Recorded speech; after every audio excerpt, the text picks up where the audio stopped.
Hey there, how you doing? Charlie Winters here with horse racing selections for Wednesday, the 18th of September. Well, a quick recap on Tuesday's performance. Well, it was a £5 stake. We had an each way lucky 15.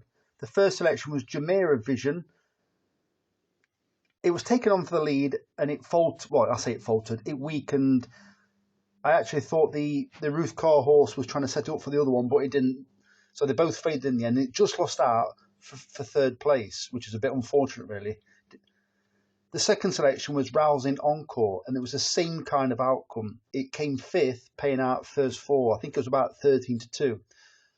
The frustrating thing about it was Gressington was the danger, and that actually won the race. I think it was quite well backed in the end. I think it went from 9-2. I think it was to 2-1. In fact, it might have been 13-8.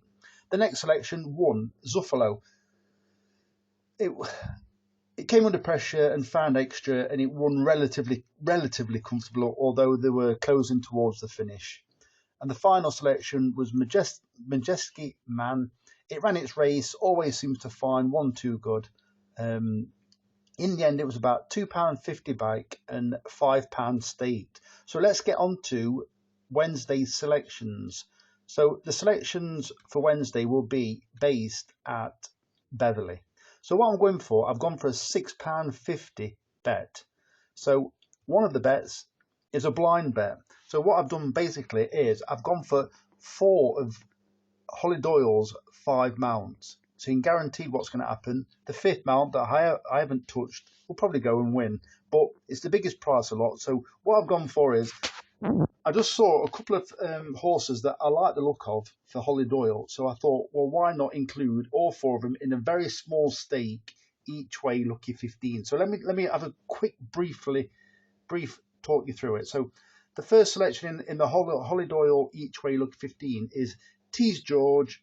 I've left the price in the 140 at Beverley, paying 5 places instead of 4. So originally, this Tease George was going to be my main fancy, but I can't back it at 130. That's partly why I haven't taken the price. It shouldn't be 130. Don't get me wrong, it's got a decent chance in a poor race, but there's too many runners to take such a short price. I know I've kind of done that in the past, but I do believe it's got a decent chance, but there's a very good chance that it'll also throw it away. But I have gone for an alternative in the race, but I've gone for Tease George in this race. It's roughly about 130, but like I said, I've left the price, and this is the Holly Doyle each way lucky 15. The second selection is completely blind. It's Cruel Summer at 13-2 in the 3:45 at Beverley. It's never ran before. It's one of the Ammo Racing Syndicate, no, it's not Syndicate, Ammo Racing Limited horses. It could be anything. It's coming out towards the back end, so obviously it's not one of the sharper 2-year-olds. Holly Doyle on board, and I can't say the name of the trainer, so I don't know if it'll come. Rafael Ferreira. That went as odd as I thought. So the third selection is Wiltshire Wonder at 9-1 in the 4:53 at Beverley. Holly Doyle takes the mount for Archie Watson, so it's probably one of the two reasons why she's come to this meeting, and the second reason is the final selection is Twin Earth at 11-2 in the 5:28 at Beverley, paying 4 places instead of 3. I'll elaborate more about that horse very shortly. So the main bet is it's a 10 pence each way lucky 15 and 25 pence each way singles. So the first selection is True Nation at 14-1 in the 140 at Beverley, paying 5 places instead of 4. So this horse comes off a bit of a break after a disappointing run last time. In my opinion, it ran too free when it ran at Redcar. It was drawn, I think it was drawn, no, it wasn't drawn for, forget that, it wasn't drawn 14. There are only 8 runners. It was far too keen. It was slowly away and then was far too keen at Redcar. So what's happened since? It's had a break, but the last time it ran off a break was when it reappeared since January and ran in June. and it won a similar kind of race at Nottingham off a mark of 50 and posted a racing post rating of 59. Well, today or Wednesday, it's off a mark of 51, so it's only £1 higher than when it won last time. So it can run well fresh. It's not a consistent horse. I'm thinking that it can have spells where it can have like a decent run, and then like the race, it kind of like loses interest in the racing. So in my opinion, they might have freshened it up, but it's got Jack Garrity on board, so I do think it's got a chance in what is a poor race.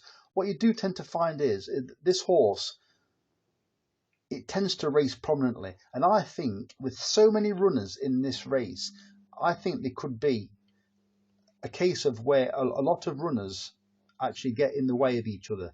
And this horse being up with the pace, I think it'll be out of trouble. It should give its true running. So the second selection in this bet is Surprised. I've taken the price of 7-2 in the 3.15 at Beverley. So this selection it's good ground tomorrow. I'm a big fan of the Edward Bethel stable, but unfortunately I went against this horse at Redcar. So Surprised. The sire is Ulysses. Ulysses like slower ground. Well, this horse was a bit green on its debut, but it was only beaten 1.25 lengths, and it came fourth of fifth. It was slowly away, and it ducked left. It was in rear, and it was pushed along and ran green, headway over 1 furlong out, kept on inside last, and it was nearest finish. Well, it was only 5-1 that day, so they knew this horse had a little bit about it. It did an official a racing post rating of 73. I think it'll prefer the slower ground.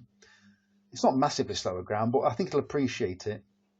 I also believe the dam sire was Byron. I think that also appreciated slower ground. So I do think it'll come on for the run. It's got course experience, obviously, by running at Beverley again. And the favourite has got a decent chance, but the second favourite has already won a race on the all-weather, but it's actually carrying a penalty for winning that race, but it's back on turf now. So I think that second favourite is vulnerable. We need to get the favourite beat, and I think this has got a decent chance at beating it. And it's 7-2. You might get 4-1 somewhere, but I just think it's got an obvious chance. The third selection is Rock of England. Well, I've backed this several times now, and it's a frustrating horse, but I'm glad David Nolan's on board. So it's Rock of England at 13-2 in the 18 minutes past 4 race at Beverley, paying 4 places instead of 3. So this horse should run its race, and I'm actually quite pleased. It's got a much wider draw than what it had last time, because I think it will have to break okay, and I think it will be away from the rail, which was what hindered it last time. It got caught in behind also last time. It switched. It was travelling well, but it switched, and it could never quite get to the winner. Well, this time, I think it'll be 2 or 3 Hordswiths off the rail, which I do think will suit it. It's got David Nolan on board, and the only tricky thing is, for me, is the fact that Paul Mitchell has got 2 in the race, but this one's drawn 9. Elegant Erin is drawn 10. I do believe that this is the main hope from the Paul Mitchell stable. It is a competitive race, but it's also a poor race. Well, an average race.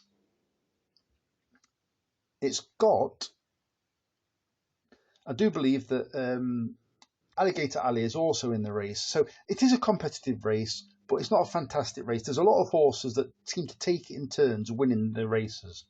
And the final selection is Twin Earth. So Twin Earth, 11-2 in the 5.28 at Beverley, paying 4 places instead of 3. So this selection is bred to want to trip. Well, I was hoping it would be like a 1 mile 4 race, but it's a 1 mile 2 race. So basically, this horse has been running well recently. It's been in quite competitive races at Goodwood.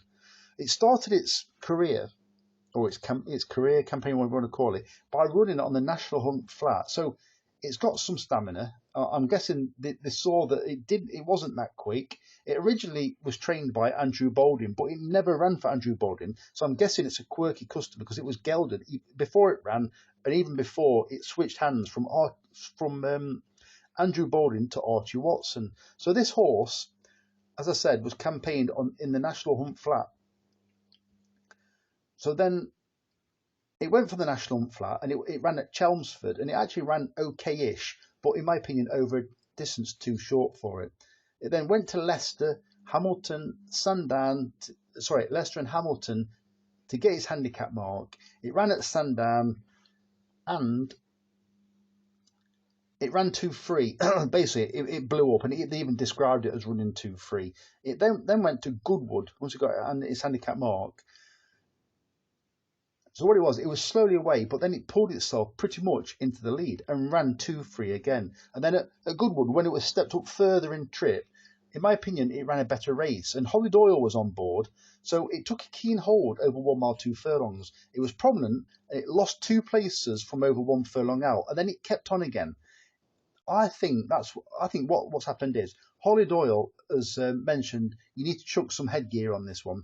So it's got first time cheek pieces on, so it wouldn't surprise me over this stiffer track that she might go straight to the front, try and maybe slow the pace down a bit, but then stretch her a bit.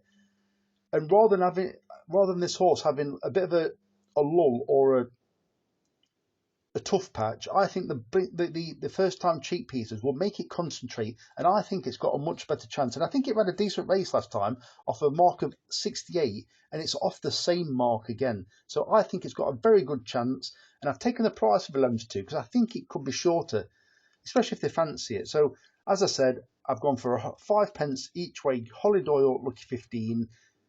And then I've also gone for a 10p each way Holly Doyle. No, I haven't. A 10p each way Lucky 15 with the horses that I actually fancy. So if you give me a like or a subscribe, I apologise for a longer video, but I've given it in much more depth. So if you appreciate this kind of video, let me know, and I'll try and do one in the future. Otherwise, I'll just get straight to the point.